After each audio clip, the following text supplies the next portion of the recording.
Good morning. Happy Friday, everyone. 6 o'clock here, and we begin this hour with a search for a missing Malaysia Airlines passenger jet. Australia's Prime Minister says crews searching for the plane are confident underwater signals detected in the Indian Ocean are coming from the jet's black box.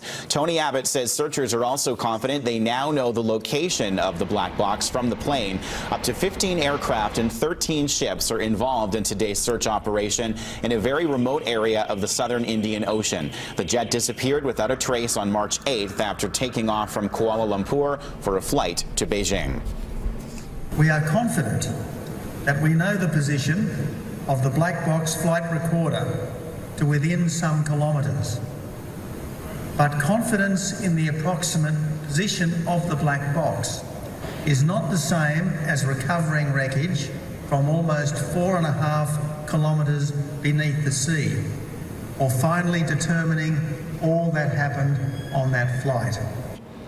Accused murderer Oscar Pistorius is facing another day of intense questioning in a South African courtroom. Today, the prosecution's cross-examination challenged Pistorius' claim that he had heightened fears about crime before he fatally shot his girlfriend, Riva Steenkamp. The Olympic sprinter said he worried that construction work may have caused his alarm system sensors to be ineffective. The prosecution questioned why Pistorius wouldn't have mentioned that right after the crime. Later, the line of questioning focused on his claim that he told Steenkamp to take cover from what he believed was an intruder. My intention was to protect Riva and to protect myself. And if you saw somebody? I'm not sure what, my lady. What were you ready to do? I don't think I was ready for anything, my lady. Back here at home, after some marathon deliberations, a jury has convicted a Vancouver woman of killing 2 babies. Jurors have been deliberating since Saturday and found Sarah Leung guilty of infanticide, but not second-degree murder as the Crown was hoping for. Leung's lawyer argued for the lesser charge, saying she was mentally and emotionally in denial, fearing her strict parents, especially her father. Leung delivered 2 children at the family home, one in 2009, the other in 2010. The first baby's body was found outside in a plastic bag. The second has never been found, was likely taken to the landfill. Convicted sex offender Christopher Neal has been denied bail. Details of the bail hearing are under wraps because of a publication ban. Neal is facing new charges in connection with alleged sex crimes in Cambodia. He's also accused of breaching release conditions right here in Metro Vancouver. Neal has already served 5 years in Thailand for sexually assaulting boys. Suspended Senator Patrick Brazeau is expected to appear in court today following his latest arrest. The 39-year-old spent the night in jail after being charged with assault, uttering death threats, cocaine possession, and breach of bail conditions. Police say the charges relate to a domestic disturbance at a home in Gatineau, Quebec. Brazeau is already scheduled to appear in court today on charges of assault and sexual assault stemming from an incident that happened last year. Tributes are pouring in for former Finance Minister Jim Flaherty, who passed away suddenly just 2 months after delivering his last federal budget. I learned a short while ago that our colleague, my partner and my friend, Jim Flaherty, has passed away suddenly today.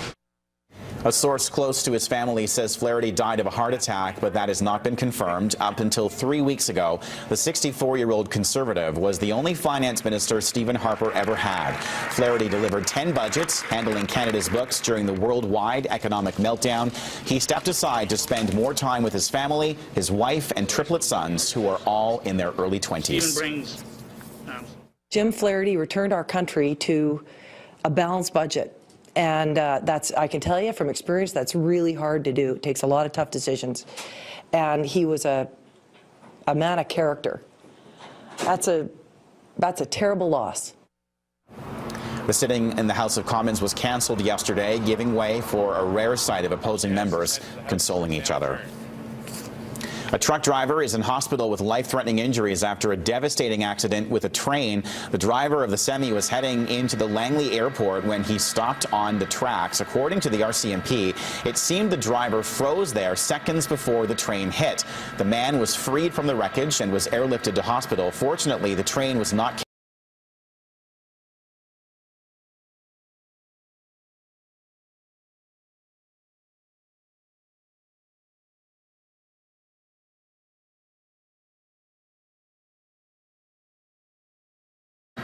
A busy route in Coquitlam is going to be causing some traffic headaches for commuters this weekend as crews repair a damaged section of the Evergreen line. Greg Harper joins us live from Coquitlam this morning with the details. Greg.